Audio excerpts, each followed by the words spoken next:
called a gimbal. Yeah. It's fantastic. Flashes when you are taking pictures of the work. Concerning this exhibition for Data Kanyisa, please tag them, otherwise it's kind of illegal to post without consent. And we as the museum just recently got an Instagram page, Johannesburg Art Gallery.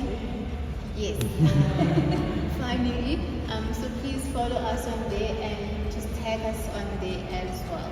Alright, now that the boring stuff is done, last year's prize winner is Debuhan. He's a photographer, so sometime during the year he will be here as Data moves out and wherever they're going. So the title of this exhibition is called Cape Town. Dada is a Cape Town-based artist who grew up in Johannesburg. Actually, I like to tell school kids that like you can be from anywhere and still like one day become an artist, maybe. So this is Dada's introspection of their journey throughout Cape Town. Each work is specific to a memory of theirs, and so yeah, I will just go through particular works that I've discussed with the artist and what those works mean to him and the significance of those works. So if I start with that. Hi everyone. So welcome back to the channel. Today join me as we walk through the Johannesburg Art Gallery. So we're here with a group and we are going through the gallery. On this side, the exhibition that they have is all things color. So hope you enjoy. This floor, and that floor is actually dedicated to June 16th here in South Africa. If you're American, it's not the new year. It is basically how South African students or learners had an uprising against the government that kind of had a segregation to education.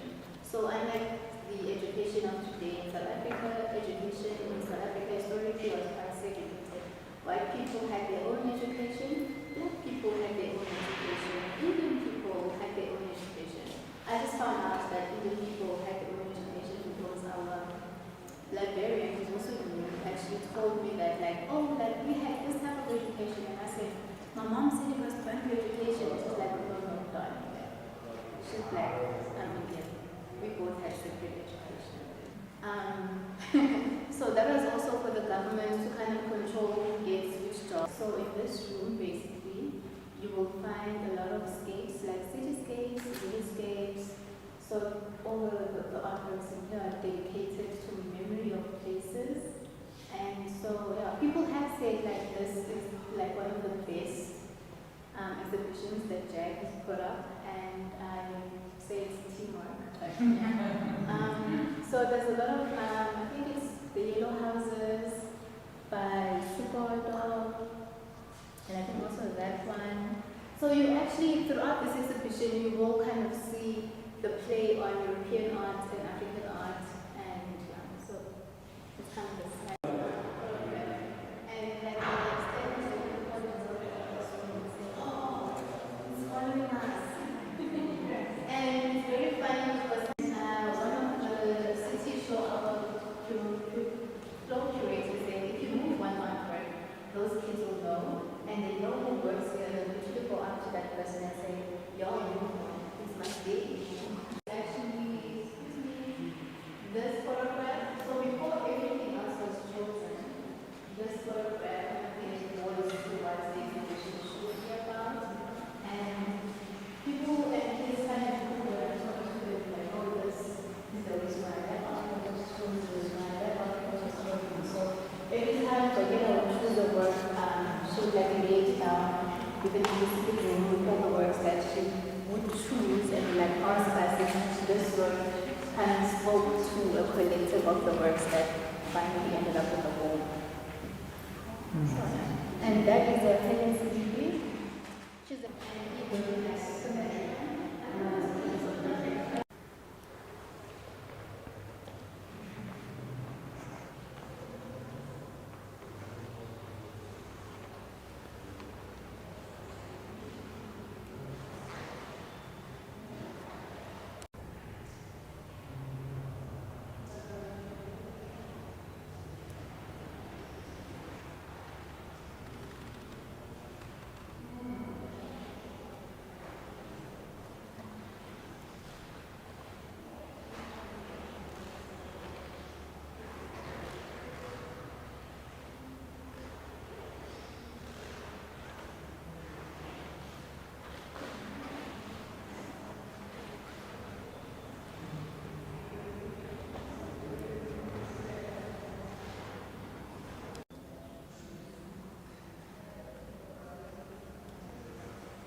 said, oh, I was telling them, now, why do you always come here after school? And he said to me, this is the only safe place within the city whereby you can just hang out. And I had said to my chief curator, if kids are finding a safe space here, we might as well create a corner. And he said, if you can make it work, I will give you a smaller corner of the museum. And he gave me this in the meantime.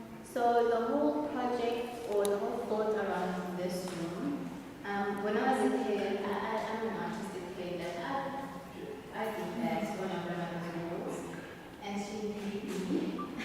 And so I said, if we can just have a blackboard where kids could just come and just draw on the blackboard, and just have fun in a museum, because we are a safe space.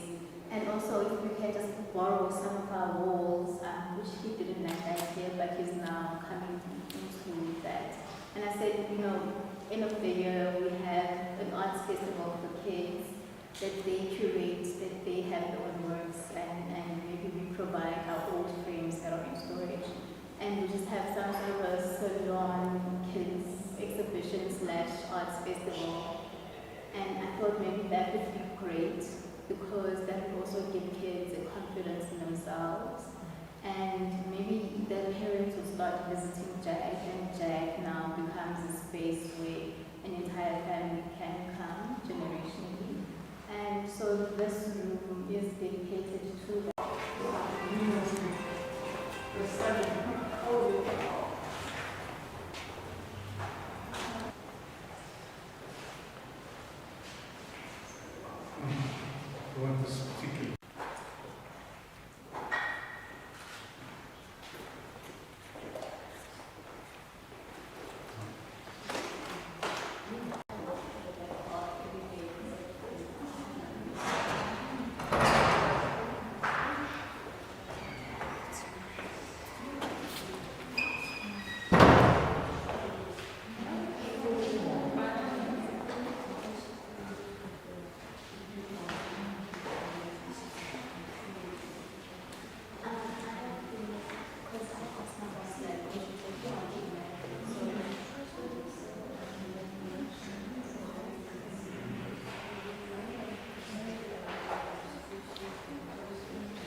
And he was the teacher of John at some point.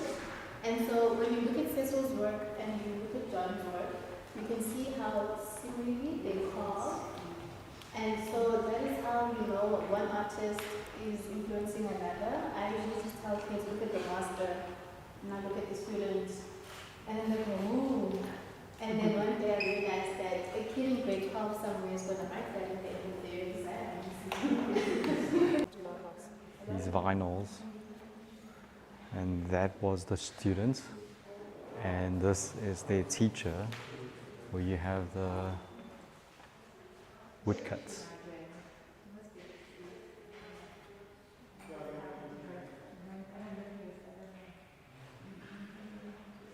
So again, this is the teacher with the wooden cuts and how they influence their students, going across all the way to the side. Beautiful vinyls. Looks like that. What do you call those? Itchy. Etching.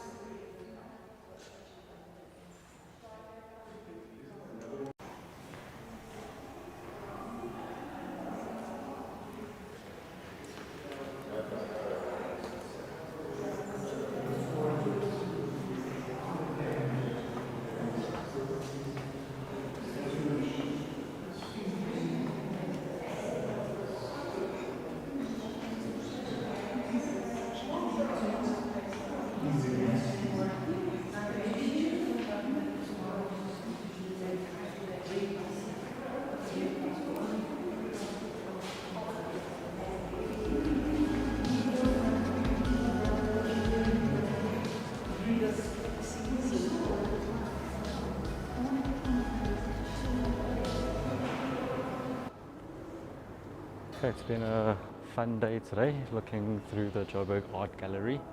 Hope you guys enjoyed. See you next time. Bye bye.